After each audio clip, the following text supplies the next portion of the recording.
저 한 절, 여러분 한 절 교독하도록 하겠습니다. 천국은 마치 품꾼을 얻어 포도원에 들여보내려고 이른 아침에 나간 집주인과 같으니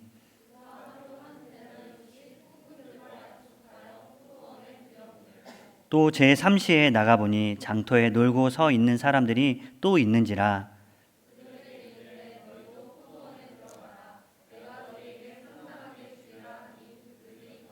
제6시와 제9시에 또 나가 그와 같이 하고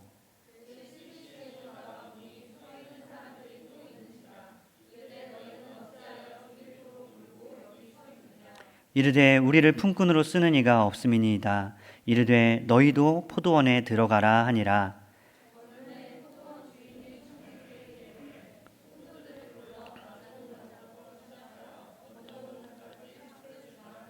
제11시에 온 자들이 와서 한 데나리온씩을 받거늘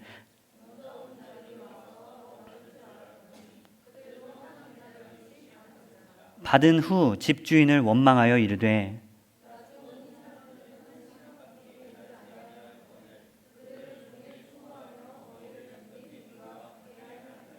주인이 그 중에 한 사람에게 대답하여 이르되 친구여 내가 너에게 잘못한 것이 없노라. 내가 나와 한 데나리온의 약속을 하지 아니하였느냐.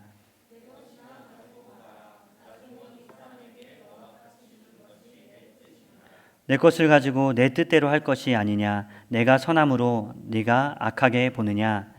이와 같이 나중된 자로서 먼저 되고 먼저 된 자로서 나중되리라. 아멘. 기도하겠습니다. 하나님, 주의 말씀이 우리에게 생명이요 우리에게 빛임을 믿습니다. 그 믿음을 가지고 주의 말씀을 지금 들을 때에 주님, 우리 마음에 생명이 찾아와서 우리의 답답한 것들을 시원하게 하며 묶여있는 우리의 삶을 정말 하나님의 은혜로 해결하는 그런 귀한 역사가 우리 가운데 있도록 주님 도와주시옵소서. 부족한 종이 하나님의 말씀을 전할 때에 하나님이 입술을 사용하여 주셔서 하나님의 은혜의 은총에 대해서 잘 전할 수 있도록 성실하게 능력 있게 전할 수 있도록 주님 사용하여 주시옵소서. 예수님의 이름으로 기도드립니다. 아멘. 주인의 은총이라는 제목으로 말씀을 전하겠습니다. 제가 지난번 설교 때 다윗의 은총이라는 제목으로 그 무비보셋에게 베푼 다윗의 사랑, 다윗의 은총에 대해서 전했고 은혜에 대한 어떻게 보면은 연속성 있는 그런 내용으로 주인의 은총, 결국에는 하나님의 은총이죠. 이 하나님의 은총이 우리 가운데 어떻게 임하는지 우리가 함께 살펴보도록 하겠습니다. 지금 극장가를 뜨겁게 달구는 영화가 있습니다. 아시겠죠? 조커라는 영화가 흥행과 함께 많은 이슈를 지금 만들고 있죠. 굉장히 논쟁적인 영화이고 또 문제적인 작품이라고도 할 수 있습니다. 왜냐하면 그 영화를 보고 많은 사람들이 평가가 많이 엇갈리기 때문에 그렇습니다.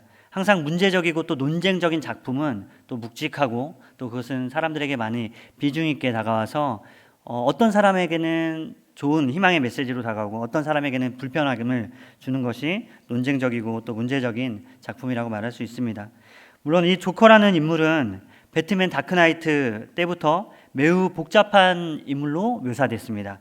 사실 제가 어릴 때 봤던 배트맨 영화에는 조커는 그냥 악당이었습니다.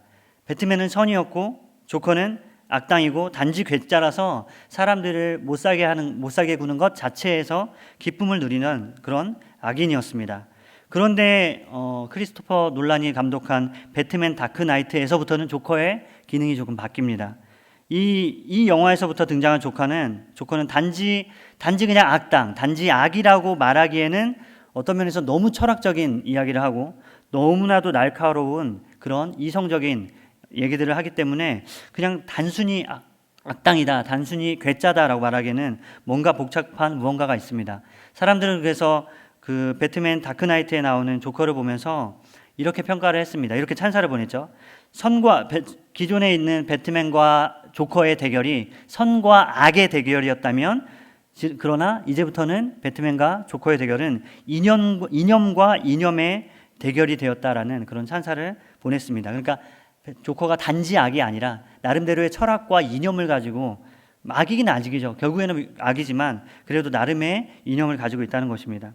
배트맨은 정의의 사도입니다. 그래서 그의 신념은 힘과 법 질서가 공평한 세상을 만들 수 있다라는 철저한 신념으로 그는 그렇게 법을 지키기 위해서 그리고 자기가 가지고 있는 힘을 동원해서 세상의 질서를 바로잡기 위해서 노력을 합니다. 자기가 믿고 있는 것은 뭐냐면 결국 그것이 공평한 세상 그리고 그것이 모두가 행복한 세상을 만들 수 있다라는 그 신념에서 비롯된 행동입니다. 그런데 이 조커는 배트맨을 향해 비웃기라도 하듯이 배트맨을 바라보면서 조커는 이렇게 말합니다. 아니 그런 걸로는 공평을 이룰 수 없어. 혼돈이야말로 공평을 만들어 라고 그렇게 조롱을 합니다. 어떻게 보면 가만 생각해 보면 조커의 말이 굉장히 설득력 있어 보이기도 합니다. 왜냐하면 어떤 혼란의 상황 가운데서는 부한 자와 가난한 자가 따로 없습니다. 더 많이 배운 자와 그렇지 못한 자가 구분이 없습니다. 모두가 다 비참해지고 모두가 다 빈궁한 처지에 이제 처하며 그리고 모두가 다 뭔가 자기의 살 길을 찾아서 그렇게 발버둥치게 됩니다. 그래서 조카가 생각하는 공평 그리고 조카가 생각하는 정의는 뭐냐면 혼돈, 모든 것이 다 혼동으로 가득 차기 때문에 부한 자의 그 부가 의미가 없고 지식 있는 자의 지식이 의미가 없는 그 세상이 바로 조커가 바라보았던 공평한 세상이라고 그렇게 말하고 있습니다. 저는 무엇이 옳은지 뭔지 정말로 잘 모르겠습니다.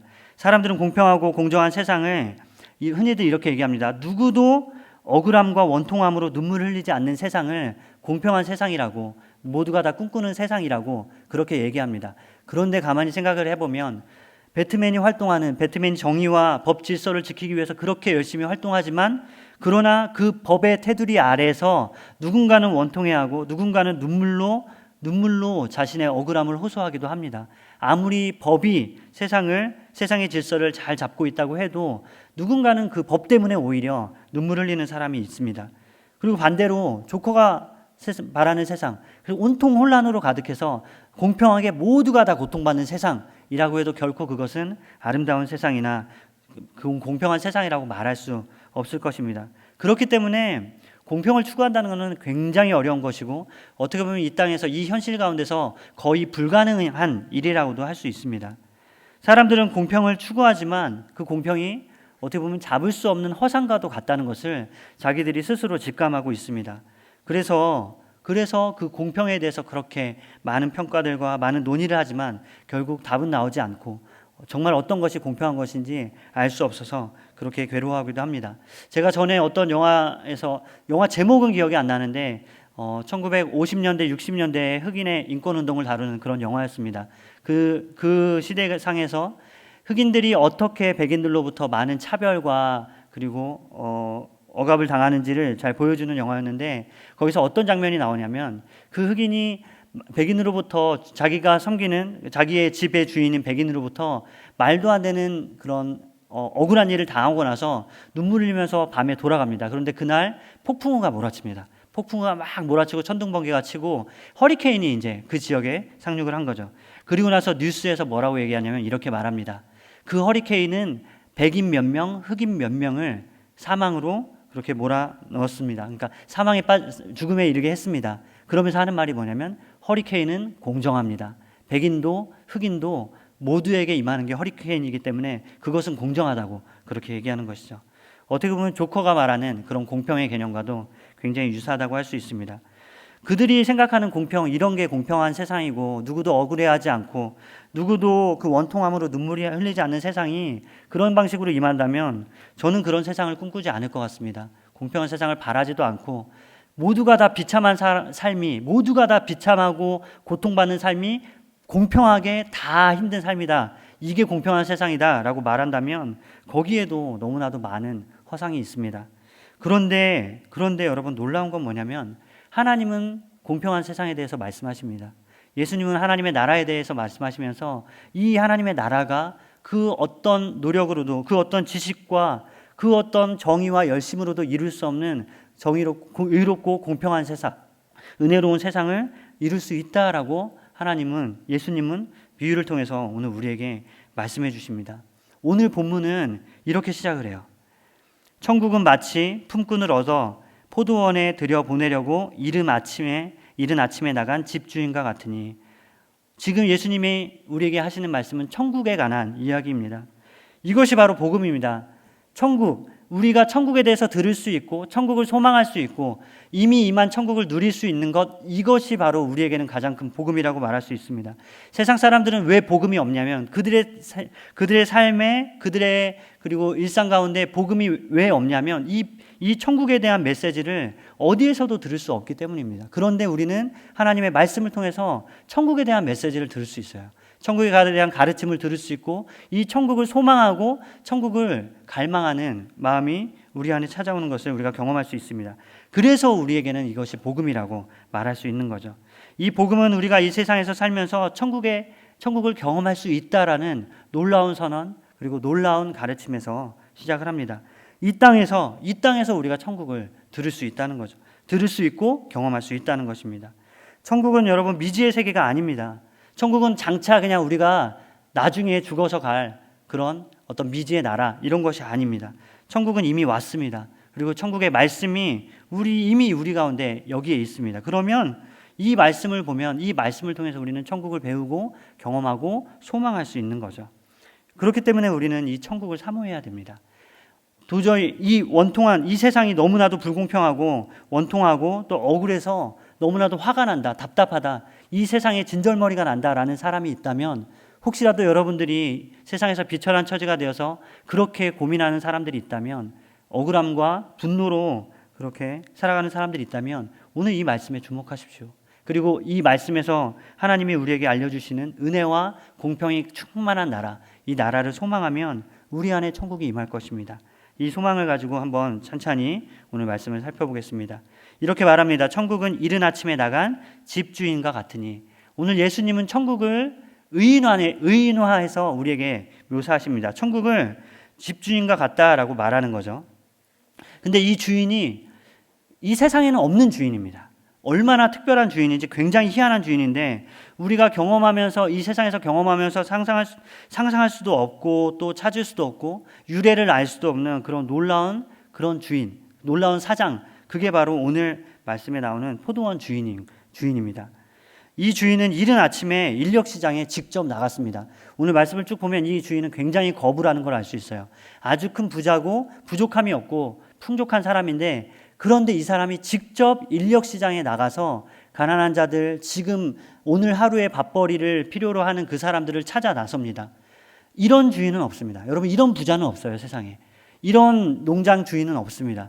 자기가 고용하는 집사, 자기 아니면은 청지기, 자기의 지배인을 동원해서 나가서 인력시장에 가서 일꾼들은 좀 데리고 와라라고 그렇게 명령하지, 자기가 직접 나가서 연약한 자들을 찾고 구하고 그들을 데려오는 수고를 감행하는 주인은, 그런 사장과 그런 높은 신분의 사람은 이 세상에 없습니다.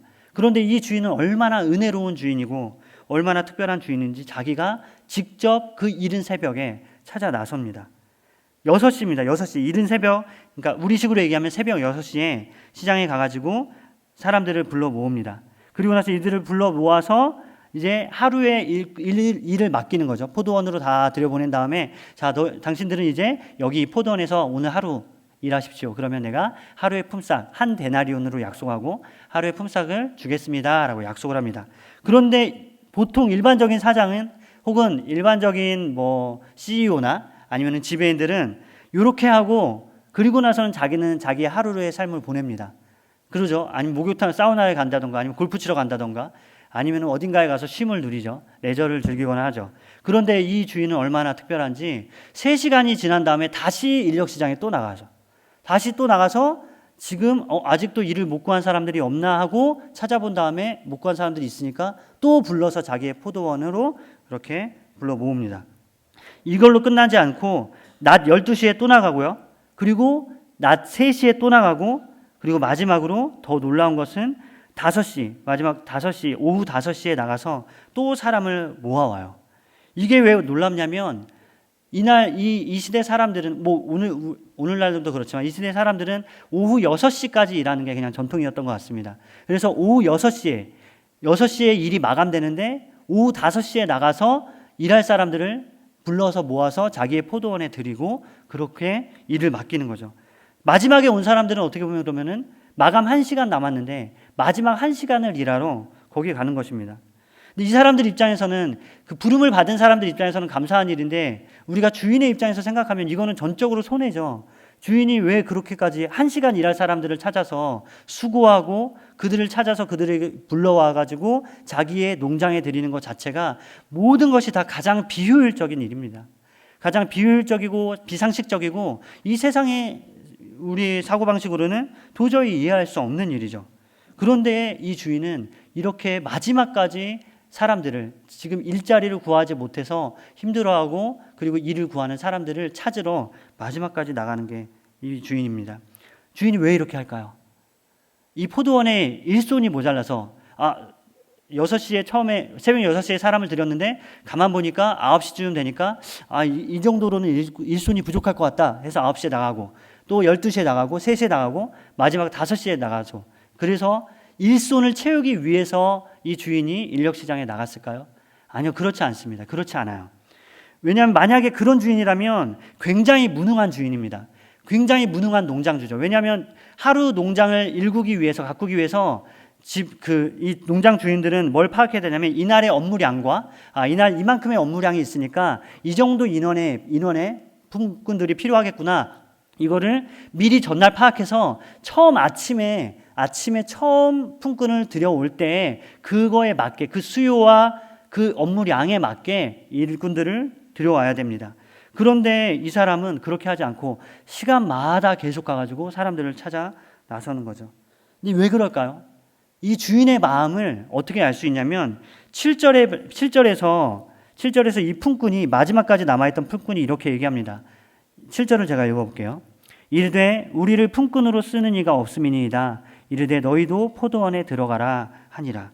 마지막까지 5시까지 남아서 일을 구하지 못한 사람들은 그들이 왜 거기에 남아 있었냐면 그들은 일을 하고 싶었습니다. 일을 한다는 것은 하루의 품삯을 받아서 오늘 하루의 생계를 유지해 나갈 수 있는 힘을 얻는 것이고 그 생명을 얻는 건데 5시까지도 일을 구하지 못해서 거기서 그냥 시간을 죽일 수는 없으니까 거기서 기다리면서 자기 간절한 마음으로 누가 나를 써주진 않을까? 지금 5시지만 그래도 누가 나를 써줘서 오늘 우리 가족들을 먹일 품삯을 내가 얻을 수 있도록 누가 나에게 도움을 주지 않을까라는 간절한 마음으로 그들은 5시까지 그렇게 서성거리는 거죠. 그러니까 주인은 뭐냐면 이런 연약한 사람들을 찾는 게 바로 주인의 마음입니다. 이 주인은 부족함이 없어요. 이 주인은 이미 완전한 농장을 갖추고 있고 이미 완전한 포도원에서 이 품꾼들이 일하지 않고 품꾼들이 몇 명이 부족하고 이것 때문에 주인이 영향을 받지 않습니다. 왜냐하면 그가 소유한 포도원은 완벽한 포도원이고 그 포도원에서는 모든 풍족한 것들이 나오기 때문에 주인이 아쉬울 것은 없어요. 전혀 없어요. 그런데 주인은 마치 자기가 아쉬운 사람처럼 새벽에도 나가고 아침에도 나가고 낮에도 나가고 마지막 일을 마감하기 1시간 전에도 나가서 그 연약한 사람들을 찾아 나서는 것, 이게 바로 주인의 마음입니다. 왜냐하면 지금 이 주인의 마음에는 뭐가 계속 마음에 걸리냐면 오후 5시가 되도록 일을 구하지 못한 사람들, 이 사람은 어떻게 살아가지? 이 사람은 지금 오늘 하루의 품삯을 받지 못하면 집에 가면 부양가족이 있고 그 당시 사람들은 저축이라는 개념이 없죠. 은행도 없고 또 집에는 뭐 대문 이런 게 없고 시건장치하고 이런 게 없으니까 저축하고 그런 개념이 없습니다. 이 당시의 일꾼들, 특별히 오늘 말씀에 나오는 그런 가난한 일꾼들, 노동자들은 하루 벌어서 그날의 하루의 몫으로 자기 가족들을 부양합니다. 그러니까 이들이 하루 일하고 못하고는 이 사람들의 생존과도 직결되어 있다고 말할 수 있어요. 그러니까 오후 5시까지 일을 못하는 사람들 한번 그들의 초조함과 그들의 비천한 처지와 그들의 연약함을 한번 생각해 보세요. 이제 1시간만 지나면 그날 하루가 그 사람들에게 날아갑니다. 근데 자기 혼자 그냥 굶는 것이 아니라 자기의 부양가족들도 먹이지 못하고 그들의 생계도 책임지지 못하는 그런 무능하고 그런 아무것도 할 수 없는 그런 가장이 돼서 그냥 집으로 돌아가야 돼요. 이게 단지 자존심이 상한다, 단지 그냥 속상하다 이 정도가 아니라 그들의 생명이 여기에 달려있고 그들의 생계가 여기에 달려있다고 말할 수 있습니다. 이 사람들이 얼마나 연약한 사람들인지 이 사람들은 이 품꾼들 5시까지 누구도 써주지 않는 그 품꾼들은 다른 주인들한테 아마 인력시장이니까 오늘 말씀에 나오는 이 선한 주인, 은혜로운 주인 말고도 아마 다른 주인들도 많이 있었을 거예요. 그런데 그 다른 주인들의 눈에 띄지 않습니다. 눈에 띄지 않아요. 그 말은 뭐냐면 인상적인 뭔가 내가 누군가에게 선발될 만한 내가 일꾼으로서 일을 잘할 수 있는 모습을 전혀 비춰주지 못합니다. 아마도 힘이 없었고 누군가는 한 손을 쓰지 못했을 수도 있고요. 누군가는 절뚝거리고 누군가는 전혀 힘이 없는 모습으로 며칠째 굶어서 저 사람 데려가봤자 어차피 힘도 못 쓰겠구나라고 생각하면 생각이 들 정도로 너무 연약하고 세상에서 가장 초라한 사람들이 바로 5시까지도 일을 구하지 못하는 그런 연약한 사람들입니다. 그런데 이 주인을 보세요. 이 주인은 얼마나 은혜로운지 이 연약한 사람들에게 찾아가서 너희들도 와라. 내가 하루에 품삯을 줄 테니까 상당한 보응을 해줄 테니까 와서 나의 포도원을 위해서 일해라 라고 그렇게 이 주인이 이야기합니다. 여러분 이분이 누구죠? 이분이 바로 하나님이죠. 하나님이 우리를 부르심의 목적은 바로 거기에 있습니다. 하나님은 우리가 강하기 때문에 부르지 않으셨어요. 하나님은 우리가 우리의 스스로 무언가를 할 수 있기 때문에 우리 스스로 내 힘으로 오늘 하루의 품삯을 내가 벌어갈 능력이 있고 그리고 내 가족을 책임질 수 있는 그런 능력과 건강과 체력과 지혜와 지식이 있기 때문에 나를 부르지 않으셨습니다. 하나님이 나를 찾고 하나님이 나를 불러서 그 포도원에 들이신 것, 하나님의 나라에 초청하신 것은 내가 비천하기 때문이에요. 내가 너무 연약하고 내가 하나님의 은혜 없이는 오늘 하루도 살아갈 수 없는 연약한 존재이기 때문에 마치 오후 5시가 되도록 서성거리지만 누구도 나를 써주지 않네요. 세상에서 누구도 나를 가치 있게 봐주지 않네요. 누구도 나를 쓸모있는 존재로 여겨주지 않네요 라고 고백하는 그렇게 연약한 사람들이기 때문에 하나님은 나를 찾아오셨고 그렇게 나를 불러서 하나님의 나라에 초청하신 이것을 우리가 기억해야 합니다. 이 사람들은 이제 생명을 얻은 것과 같아요. 오늘 하루의 생명을 얻어서 그리고 열심히 일을 하죠. 그런데 이제 다 끝났어요. 이제 다 끝나고 나서 더 놀라운 게 있는데 마지막에 정산을 합니다. 일한 사람들 이제 새벽 6시부터 오후 5시까지 일한 사람들 다시 다 물러 모아서 오늘 하루의 일한 몫을 줍니다. 먼저 오후 5시에 와서 일한 사람들에게 돈을 주는데 얼마를 주냐면 한 데나리온을 주죠. 한 데나리온을 딱 받으니까 그 사람들, 다른 사람들, 먼저 와서 일한 사람들, 새벽에 온 사람, 아침에 온 사람, 낮 12시에 온 사람들이 깜짝 놀라는 거예요. 왜냐하면 당시의 기준으로 새벽 6시부터 오후 6시까지 일해야 받을 수 있는 돈이 한 데나리온입니다. 그래서 오늘 본문에도 아침 6시에 처음으로 이 주인이 부른 사람들에게 얼마를 약속하냐면 한 데나리온을 주기로 약속을 합니다. 그러니까 모든 사람들이 뒤에서 보고 있다가 깜짝 놀라죠. 아니, 저 주인은 어떤 주인이길래 지금 1시간밖에 일하지 않은 사람에게 어떻게 한 데나리온을 줄 수 있지? 그러면 도대체 나는 저 사람보다 3시간 정도는 더 일했는데 나는 저 사람보다 한 9시간은 더 일했는데 그럼 내가 받을 몫은 얼마일까 하면서 기대감을 가지게 되는 거죠. 진짜 특별한 주인이네. 굉장히 독특한 주인이네 하면서 기대감을 갖습니다. 근데 이들의 기대감은 잠시였고 이들의 기대감은 잠시 후에 금방 실망으로 바뀌는데 모든 사람에게 이 포도원 주인은 다 동일하게 한 데나리온씩을 줍니다. 한 데나리온씩. 이걸 보면서 이걸 딱 받았을 때 먼저 와서 일한 사람들이 원망합니다. 이 주인을 원망해요. 11절에 보면은 받은 후 집주인을 원망하여 이르되 나중 온 이 사람들은 1시간밖에 일하지 아니하였거늘 그들을 종일 수고하며 더위를 견딘 우리와 같게 하였나이다. 아니 그 사람은 1시간밖에 일 안 했는데 한 데나리온을 줬잖아요. 그러면 나는 훨씬 더 뜨거운 땡볕에서 일했으니까 더 많이 줘야 되는 게 합당한 거 아닙니까? 당신은 부당한 사람이군요 라고 그렇게 따져 묻습니다. 그런데 이 주인은 꿈쩍도 하지 않아요. 왜냐하면 이 주인은 부당한 대우가 전혀 없습니다. 왜냐하면 이 주인은 처음부터 약속을 했어요. 온 사람들에게 새벽 6시에 온 사람들에게도 내가 한 데나리온을 주겠다라고 약속을 했죠. 이 주인의 기준은 뭐냐면 이 사람들이 얼마나 오랜 시간 일했냐, 얼마나 많이 이 포도원을 위해서 얼마나 많은 시간 수고했고 많은 업적을 이뤘냐, 이게 주인에게는 관심이 아닙니다. 이 주인의 관심은 거기에 있는 것이 아니라 이 사람을 내가 어떻게 살릴 수 있을까? 이 사람의 삶의 생존을 위해서 필요한 게 뭐지? 이 사람, 이 연약한 사람들에게 지금 필요한 몫의 은혜가 뭐지? 이것을 주인은 고민하는 거예요. 그래서 그 사람이 몇 시간을 일했던 상관없이 그 사람이 하루를 일하고 받을 수 있는, 그 하루를 살아갈 수 있는 최소한의 몫, 그것이 한 데나리온이라고 말하는 그 한 데나리온의 몫을 모든 사람에게 주는 것이죠. 이것이 하나님이 우리를 바라보시고 평가하시고 우리에게 은혜를 베푸시는 원리입니다. 하나님은 우리가 얼마나 많은 시간 동안에 하나님을 섬겼냐, 얼마나 많은 열심과 얼마나 많은 업적으로 하나님의 나라에 기여했냐. 하나님은 물론 이걸 기뻐하시고 이걸 받으시고 나중에는 결국에는 상급을 주시겠지만, 오늘 본문은 단지 상급의 이야기가 아니라 생존에 관한 이야기입니다. 사느냐 죽느냐의 문제예요.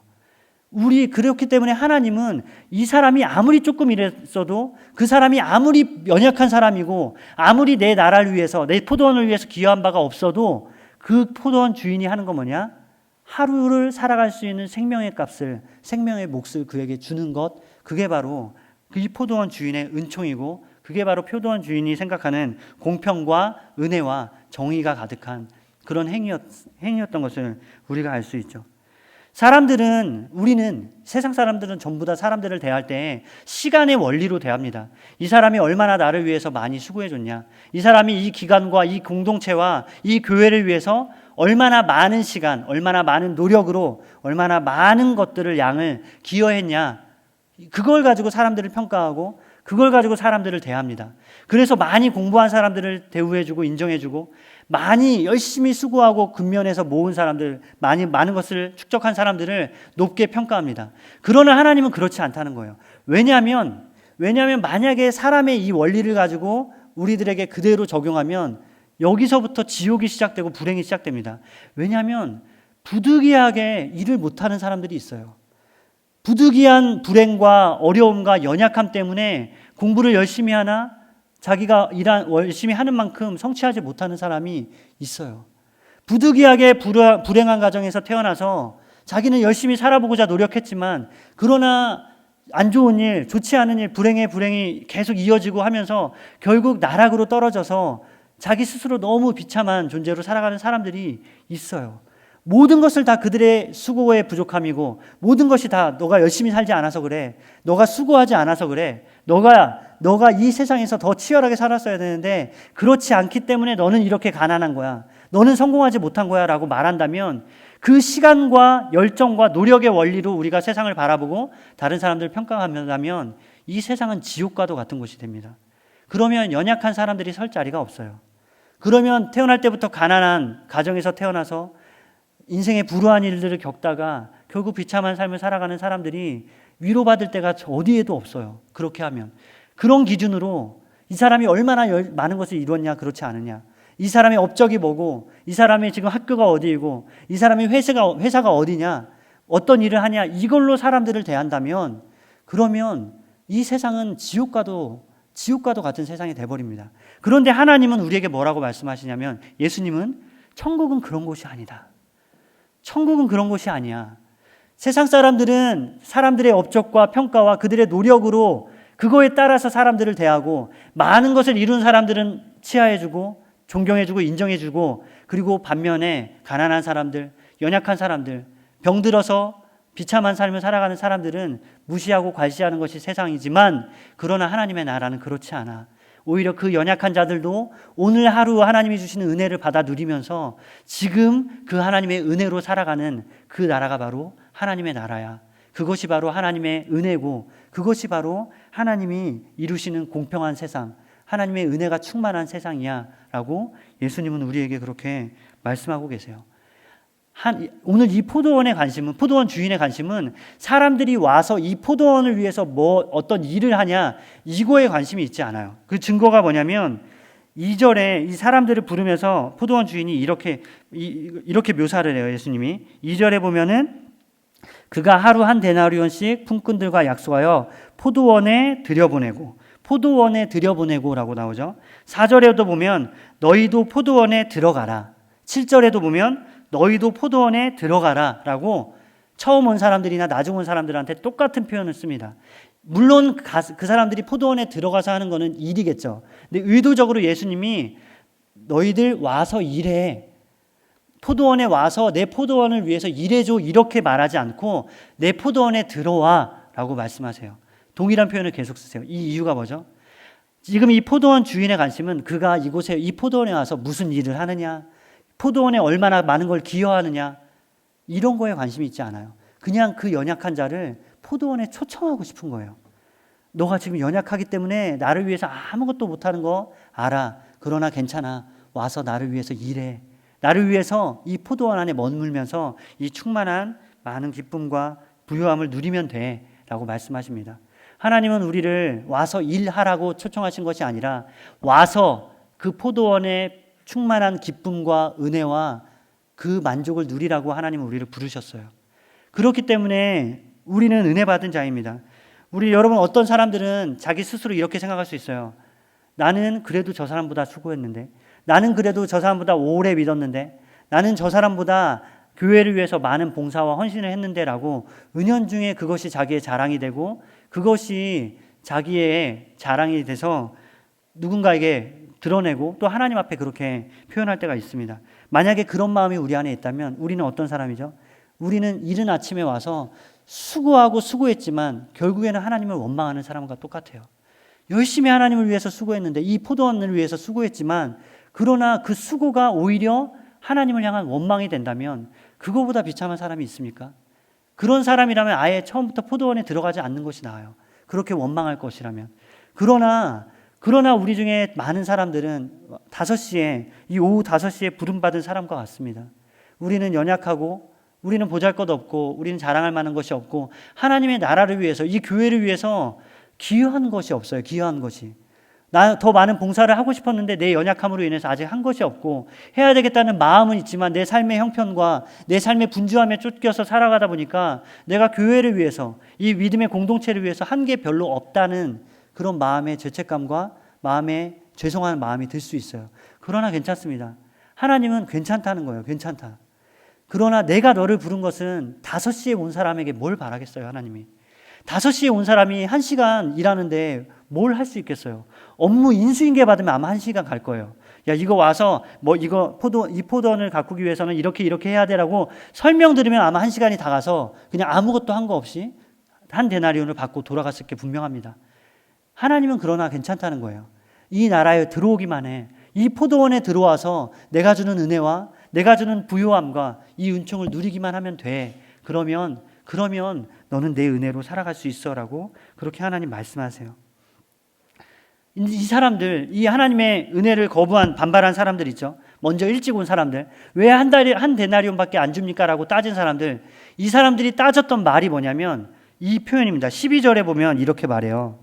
나중 온 이 사람들은 1시간밖에 일하지 아니하였거늘 그들을 종일 수고하며 더위를 견딘 우리와 같게 하였나이다. 무슨 말이죠? 이 사람들이 한 데나리온 딱 받았을 때 마음의 불만이 뭐냐면, 아니 저 사람도 한 데나리온 받았는데 왜 나도 한 데나리온 받지? 왜 이 주인은 내 수고를 몰라주고 저 사람과 나를 똑같은 취급을 하지? 왜 똑같이 대우하지? 라는 게 이 사람들 마음 안에 있는 불만이었습니다. 원망이었어요. 이게 무슨 말이냐면 이런 거죠. 사람들은 다 자기가 특별한 존재가 되기를 원해요. 자기가 다른 사람들보다 우월하고 월등하고 다른 사람들에게 더 인정받고 다른 사람들보다 빼어난 무언가가 있어서 사람들에게 인정받는 사람이 되기를 원합니다. 다른 사람들하고 비슷한 수준이 아니라 그들과는 구별된 어떤 존재가 되기를 원하죠. 그러나 이들의 마음 가운데 그게 있었어요. 저 5시에 온 사람과 나를 어떻게 똑같은 대우하지? 나는 다른데. 나는 더 수고했고 나는 더 일찍 왔고 나는 좀 더 건강해서 조금 더 이른 시간에 스카웃돼서 이 자리에 왔는데 라고 그 연약한 사람들과 나를 다르다고 딱 구분짓죠. 그러면서 하는 게 뭐냐면 나는 달라. 나는 저 연약한 사람들하고 처지가 다르니까 나는 좀 더 특별한 대우를 받아야 돼 라고 말합니다. 이 사람들은 결국 한 데나리온 자기의 몫을 받지만 그러나 그 이상의 은혜를 누리지 못해요. 그 이상의 은혜를 누리지 못하고 원망하면서 떠납니다.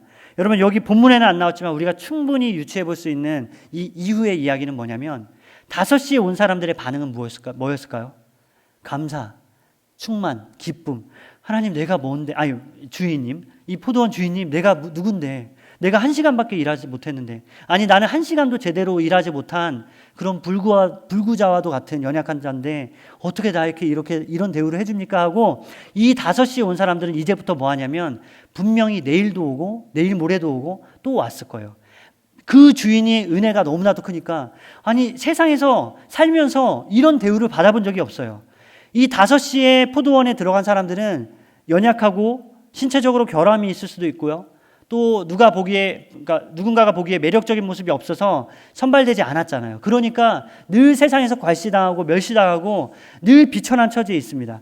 그런데 이 포도원 주인은 이 사람을 존귀하게 대해요. 이 사람에게 하루에 살아갈 그런 힘을 주고 생명을 주고 이 사람에게 칭찬해주고 이 사람을 격려합니다.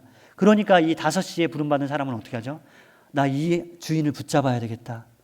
이 주인이 얼마나 은혜로운 분인데, 이 주인은 도대체 이 세상의 사람들과 이 세상에 돈 많다는 사람들, 이 세상에 권력 있다는 사람들은 모두가 다 나를 무시하고, 그래서 나는 내 마음에 원통함과 비참함과 분노가 가득한데, 그런데 이 주인을 만나니까 내 모든 아픔이 내 모든 아픔이 다 씻겨져 나가는 것 같구나 하면서 이 포도원 주인을 강하게 붙잡고 매일매일 그 밭에 나가서, 아마 새벽 6시에 나갔겠죠. 아침 일찍 나가서 그 주인을 위해서 일하고 그 주인이 주는 기쁨과 충만함을 누리면서 살았을 거예요. 그러나 나머지 사람들, 한 데나리온밖에 받지 않았다고 원망한 사람들은 어떻게 됐을까요?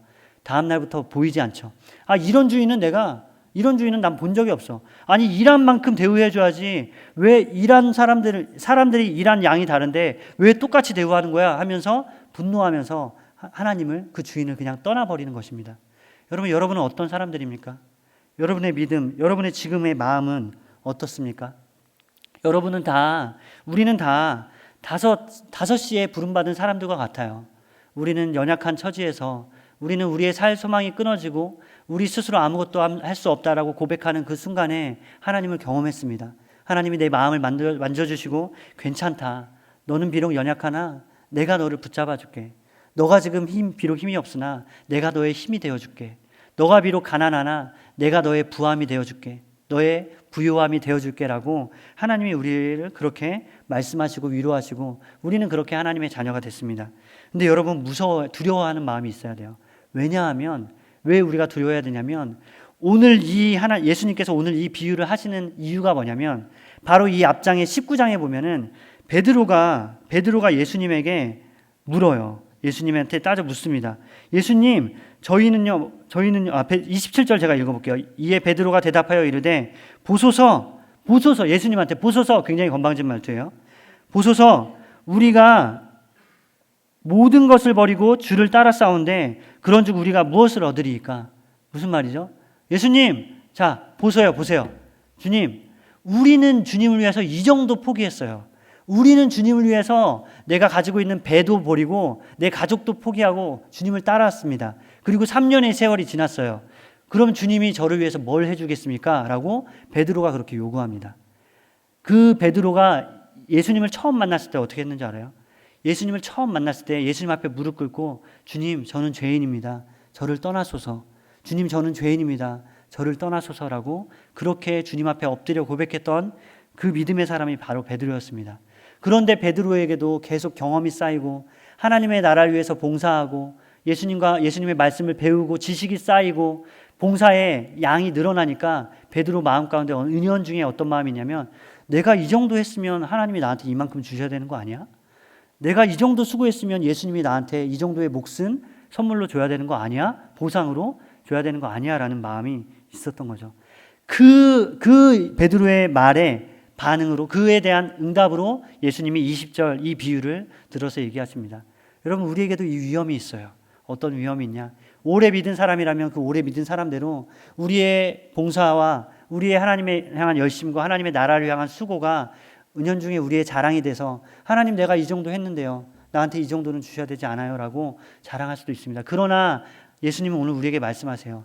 그 시간의 양이 중요한 게 아니라, 그 시간의 원리로 신앙을 바라보는 게 아니라, 지금 내가 5시에 온 사람처럼 얼마나 하나님을 갈망하냐, 지금 내가 이 자리에서 하나님의 은혜에 감격해서 어떤 감사의 고백을 드리며 어떤 가난한 마음으로 하나님을 바라보고 하나님의 은혜를 구하며 살아가냐, 이것이 중요하다는 것입니다.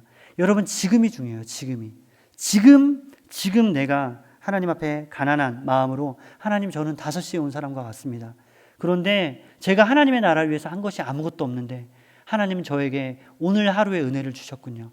하나님, 저에게 오늘 내가 지금 내 삶을 붙잡고 살아갈 수 있는 놀라운 생명의 힘을, 그 은총을 내게 하나님 주셨군요. 하나님, 내일 모레도 나에게 그 은혜를 주시기 원합니다 하고 하나님 앞에 나아가야 돼요. 여러분, 우리가 해야 되는 게 있다면 이것입니다. 도대체 이 주인은 누구길래? 도대체 이 주인은 누구길래 이렇게 은혜가 큰가? 도대체 이 주인은 어떤 분이길래 세상에 없는 모습으로 우리를 구원했고 우리에게 이 좋은 것들을 주시나라는 그 궁금증을 가지고 이 완벽한 포도원을 우리가 소망하면서, 하나님, 제가 이 포도원을 떠나지 않겠습니다. 이곳에 있을 때 저는 마음의 평안이 있어요. 이 포도원에 있을 때 나는 만족할 수 있고, 이 포도원에 있을 때 오늘 하루를 살아갈 수 있는 은혜를 내가 누릴 수 있습니다. 하나님, 제가 하나님이 계시는 이 포도원을 떠나지 않겠습니다. 이 포도원에서 하나님과 함께 교제하며 하나님이 주시는 은혜를 누리며 살아가겠습니다 라는 그 간절함으로, 그 겸손한 마음으로 하나님 앞에 구하며 나아가는 그런 하나님의 자녀 되기를 주님의 이름으로 축복합니다. 이 시간 같이 찬양할 텐데요. 오직 예수뿐이네 라는 찬양입니다. 찬양의 처음에 가사가 이래요. 은혜 아니면 살아갈 수가 없네. 호흡마저도 다 주의 것이니. 여러분, 이 고백이 과거의 고백이 되지 않기를 원합니다. 지금 이 고백이 오늘 이 순간을 살아가는, 오늘 하루를 살아가는 나의 고백이 되기를 원합니다. 하나님, 나는 5시까지도 누구의 부름도 받지 못해서 오늘 하루 어떻게 살아가지? 오늘 하루 내 가족을 어떻게 부양할 수 있지? 오늘 내 생명의 먹을 음식은 무엇이지라고 주저앉아 있고 또 고민하고 괴로워할 때, 그때 하나님의 부름을 받아서, 이분을 만나면 내가 살아갈 수 있겠구나, 이분의 은혜로 내가 사는구나 라는 걸 깨닫는 그 겸손한 마음이 여러분에게 임하기를, 우리에게 임하기를 소망합니다. 그 마음을 가지고 같이 찬양하겠습니다.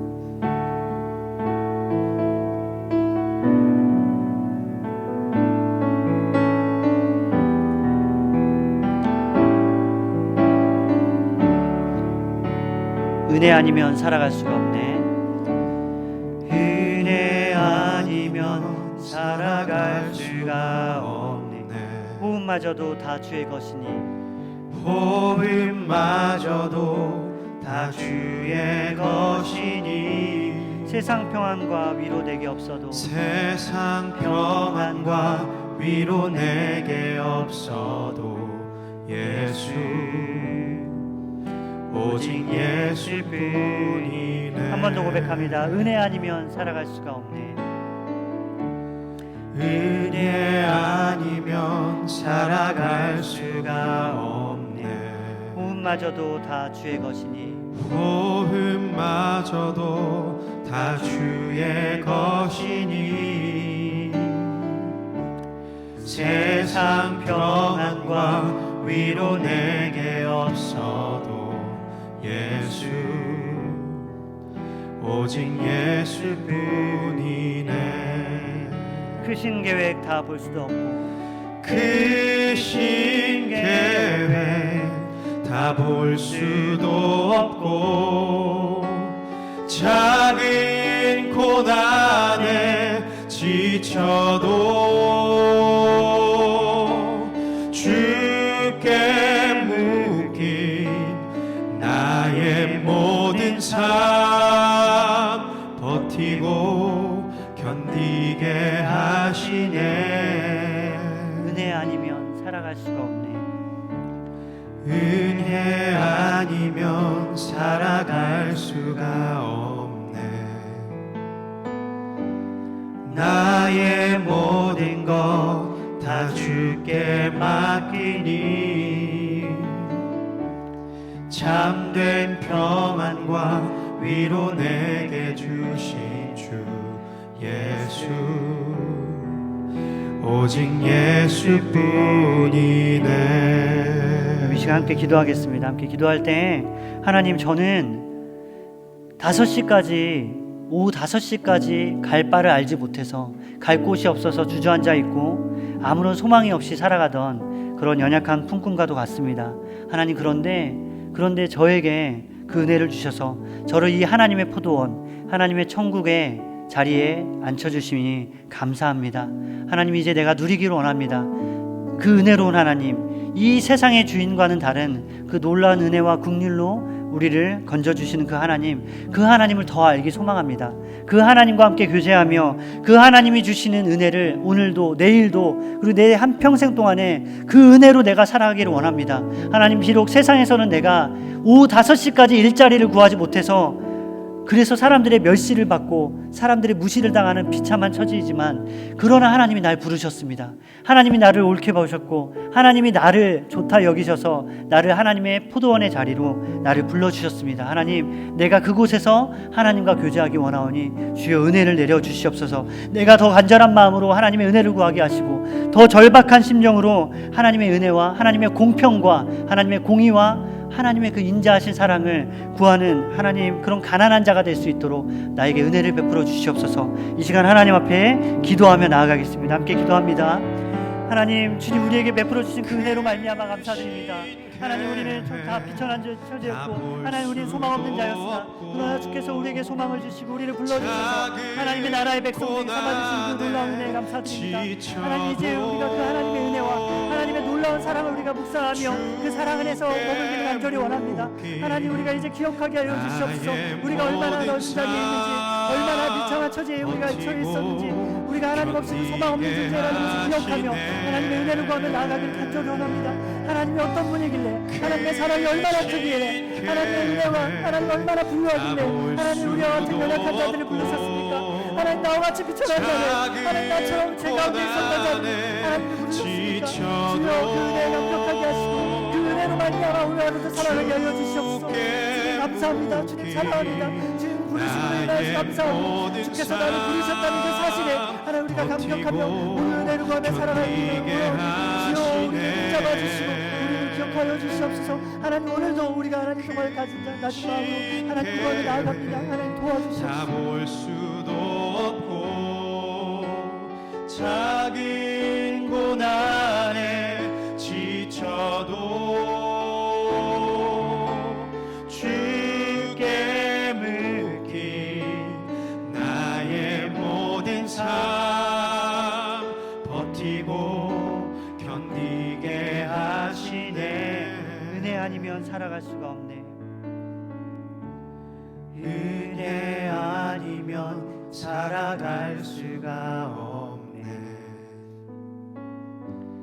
나의 모든 것 다 주께 맡기니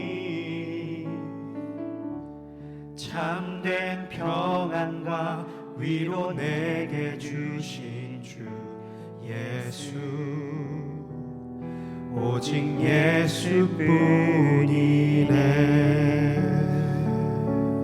하나님, 하나님의 은혜가 얼마나 큰지, 하나님의 은혜가 내 마음 안에 있는 분노와 슬픔과 원통함을 다 씻겨주셨습니다. 하나님, 하나님의 은혜와 사랑이 얼마나 부유한 것인지 나의 비천한 처지를 주님이 아시고 나를 하나님의 그 부유한 나라, 그 풍성한 사랑의 나라에 초청하셨습니다. 하나님, 그 은혜를 오늘도 기억하는 자가 되게 하여 주시옵소서. 이제 우리가 해야 될 것이 있다면, 이분이 어떤 분이길래, 이분의 은혜가 얼마나 부유하고 이분의 자비가 얼마나 크길래 나를 구원하셨을까, 나를 하나님의 나라로 초청하셨을까라는 그 감격과 감사로 살아가게 하여 주시옵소서. 하나님, 이제 오늘 하루의 삶에서 오늘도 우리가 가난한 마음으로 하나님의 은혜를 구하기를 원합니다. 우리는 모두 오후 5시에 부름받은 그런 품꾼과도 같습니다. 연약하고 비참하며 하나님, 세상에서 아무런 자랑거리가 없습니다. 그러나 하나님은 우리를 부르셨습니다. 하나님은 사랑으로, 은혜로 우리를 초청하셨습니다. 주님, 그러면 이제는 우리는 기쁨과 감사로 오늘 우리에게 주어진 하루의 삶을 살아갈 수 있도록 주님 우리에게 큰 은혜를 내려 주시옵소서. 이제는 우리 주 예수 그리스도의 은혜와 하나님의 사랑과 성령님의 함께 하심이 오늘도 가난한 마음으로 오늘 하루를 살아갈 은혜와 평강과 기쁨을 구하며 나아가는 우리 청년들과 모든 성도들 위해 이제로부터 영원토록 함께 있을지어다. 아멘.